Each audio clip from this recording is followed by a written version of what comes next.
Good morning, Alex and friends. I'm Grace. Today is Wednesday, October 9th, 2024, and you're listening to Alex's News.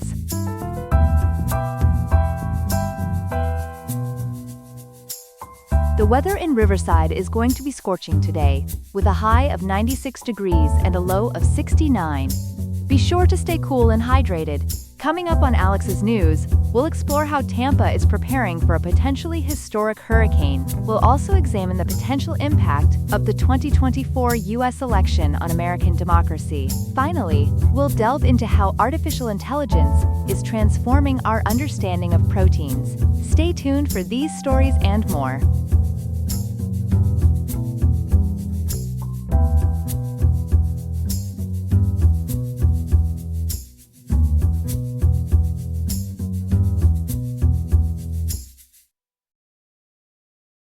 We begin our broadcast today with a dire warning for Florida's west coast as Hurricane Milton, a monstrous Category 5 storm, barrels towards the Tampa Bay area. For more on this developing situation, we turn to our weather correspondent, Ethan. Ethan, what's the latest on Hurricane Milton? Grace, the situation is extremely serious. Hurricane Milton has intensified into a catastrophic Category 5 storm, with maximum sustained winds of 165 miles per hour. According to the National Hurricane Center, it's expected to make landfall late tonight or early tomorrow morning, putting millions of residents in grave danger. That's alarming, Ethan. What kind of impacts are meteorologists predicting for the Tampa Bay area? The potential impacts are truly devastating, Grace. The National Hurricane Center is warning of a life-threatening storm surge of 10 to 15 feet above ground level along the western Florida Gulf Coast, particularly in the Tampa Bay area. To put that into perspective, this could be the highest storm surge Tampa Bay has seen in over a century. That's incredible. What other hazards should residents be aware of?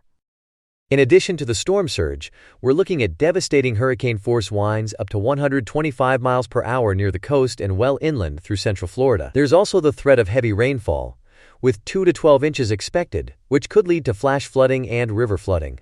And we can't forget the potential for tornadoes, which often accompany these powerful storms. It sounds like a perfect storm of dangers. How are local and state authorities responding to this threat?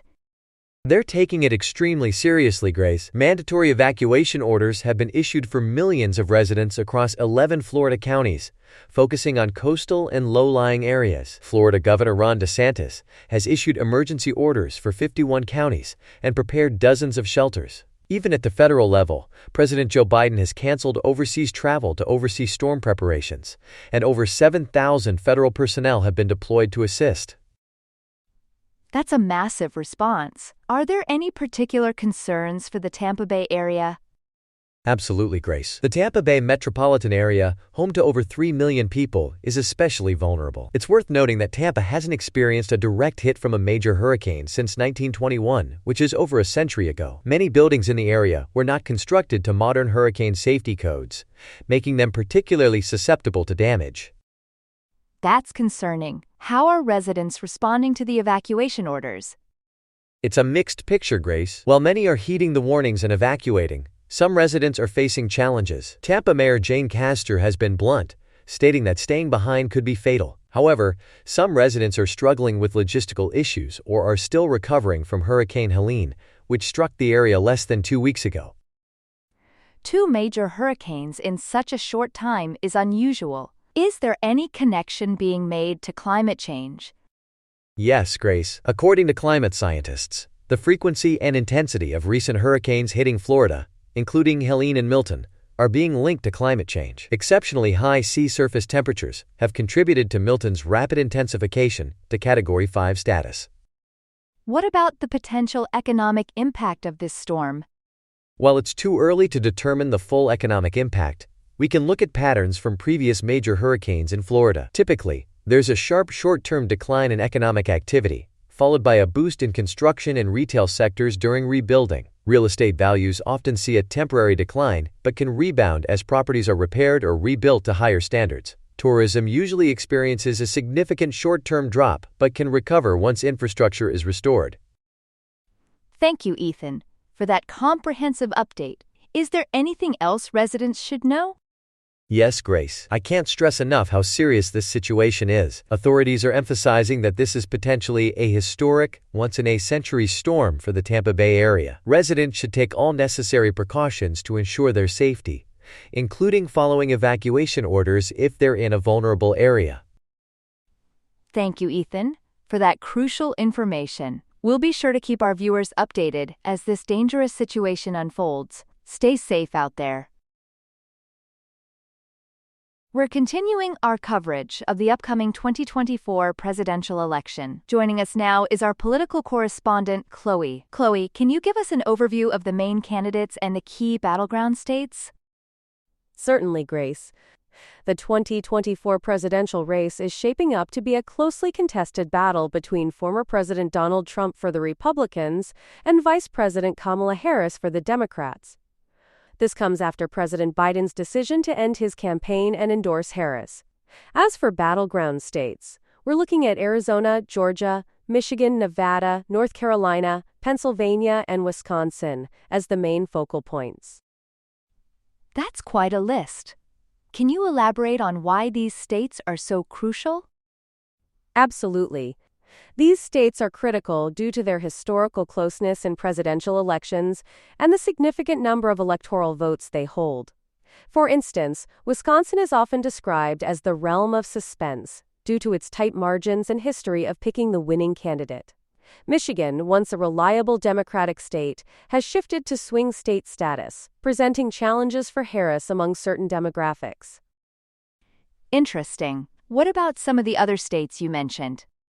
Well, Arizona is particularly noteworthy with its large contingent of independent voters and ongoing debates around immigration and border security. Georgia is in transition from a Republican stronghold to a more competitive state, influenced by its large African American population and recent Democratic victories. Pennsylvania, with its 19 electoral votes, is grappling with economic issues and high inflation, making it a key battleground. And how does the Electoral College system play into all of this? Great question, Grace. The United States uses the Electoral College system, where a candidate must secure 270 out of 538 electoral votes to win the presidency. This system puts a spotlight on these key battleground or swing states we've been discussing, as they can often determine the outcome of the entire election. Thank you for that explanation, Chloe. Now, can you tell us about some of the key dates voters should be aware of? Certainly. The presidential election will take place on November 5, 2024, which is 27 days from today. Following that, the Electoral College will cast its votes on December 17, 2024. The new administration will be inaugurated on January 20, 2025. Additionally, there are important debates coming up, including the presidential debate on September 10th and the vice presidential debate on October 1st. Those are certainly dates to mark on the calendar. What about the major issues that are shaping this election? The Democratic and Republican platforms differ significantly on major issues. For example, on climate change, Democrats emphasize strong action and investment in green energy projects, aiming for net zero emissions from power plants by 2035. Republicans, on the other hand, focus on increasing energy production from all sources, including fossil fuels, and lifting environmental regulations. And what about healthcare and immigration? On healthcare, Democrats prioritize expanding access, protecting reproductive rights, and lowering costs for families.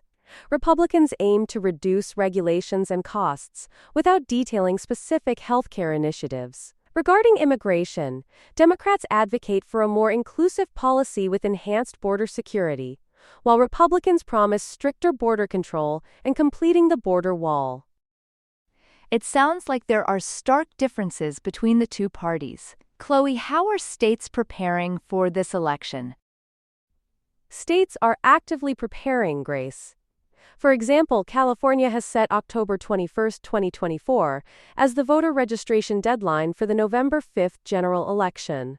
The state will mail vote-by-mail ballots to all active registered voters by October 7, 2024, and early voting in Voters' Choice Act counties will begin on October 26, 2024.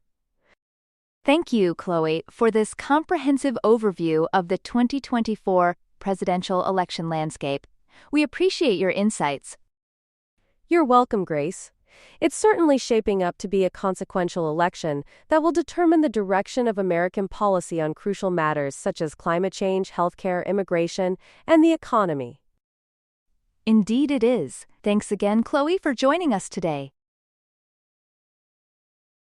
Here are some other headlines. Grazer, a female brown bear, has won Alaska's Fat Bear Contest for the second consecutive year, beating out the male bear Chunk who had killed her cub earlier this year. The annual competition highlights the importance of weight gain for bears preparing for winter hibernation. The iconic Tropicana Hotel and Casino in Las Vegas was imploded early Wednesday morning, marking the end of an era for the third oldest casino on the Strip. The demolition clears the way for a proposed $1.5 billion baseball stadium for the relocating Oakland Athletics. Donald Trump's God Bless the USA Bibles, which he is actively promoting, were revealed to have been printed in China. This revelation has sparked criticism due to Trump's frequent public criticism of China's trade practices and his threats to impose further tariffs on Chinese imports if re-elected. Restorers have completed work on the canopy covering St. Peter's main altar at the Vatican, ahead of the 2025 Jubilee.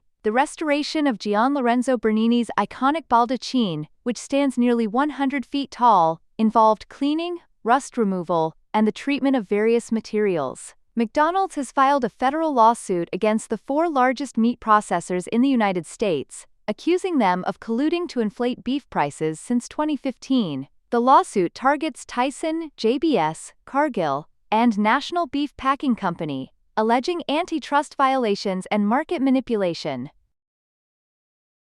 In our third and final story today, we turn our attention to the world of science, where the 2024 Nobel Prize in Chemistry has been awarded. Joining us to discuss this exciting development is our science correspondent, Ethan. Ethan, can you tell us who the recipients are and what they're being recognized for?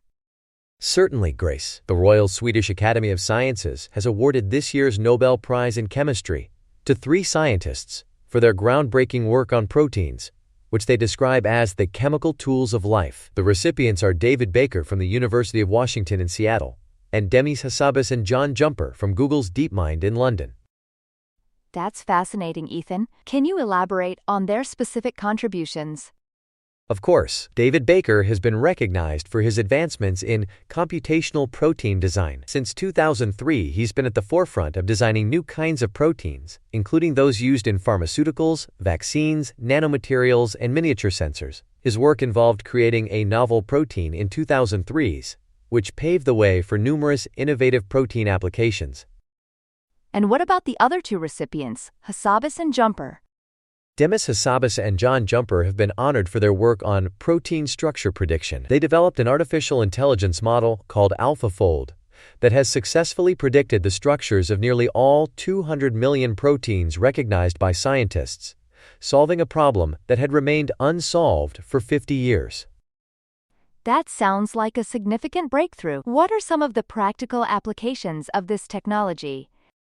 The applications are numerous and far-reaching, Grace. In drug discovery, AlphaFold can accelerate the process by enabling researchers to design drugs that target specific protein structures more effectively. For disease diagnosis and treatment, understanding the 3D structure of proteins is crucial, and AlphaFold can help identify structural changes associated with diseases. It also has potential applications in combating antibiotic resistance and in bioengineering, for designing new biological pathways and creating novel biomaterials. Those are certainly impressive potential impacts. Are there any limitations or drawbacks to this technology? Yes, there are some limitations. AlphaFold's accuracy is significantly lower for protein complexes or interactions compared to single proteins. The performance of such AI models is also heavily dependent on the availability of known protein structures, which can be limited for certain types of proteins. Additionally, these models often provide static structures, which don't capture the dynamic changes that proteins undergo during their biological functions. Interesting. Now I understand there's been some debate about the Nobel Prize itself. Can you tell us more about that? That's right, Grace. The Nobel Prize's three-recipient limit has been a subject of ethical debate, especially in collaborative fields like molecular biology. This limitation can lead to the omission of key contributors to a discovery and perpetuate the myth of the lone genius, which is increasingly at odds with the collaborative nature of modern scientific research. The rule also raises issues of fairness and transparency in the selection process and can impact diversity among Nobel laureates. Thank you for that comprehensive overview, Ethan. One last question. When will the laureates receive their awards? The laureates will receive their honors during ceremonies held on December 10th, which is 62 days from today. This date marks the anniversary of Alfred Nobel's passing. They'll also share a monetary award of 11 million Swedish kroner, which is approximately $1 million. Thank you, Ethan, for bringing us up to speed on this exciting development in the world of science. My pleasure, Grace. And that concludes our news for today. Thank you for joining us. That's all we have for now. Today's episode was made by Alexander King with Claude Sonnet 3.5, the Perplexity API, and the Google Cloud Text-to-Speech API. I hope you have a great day. I'll see you tomorrow, Alex.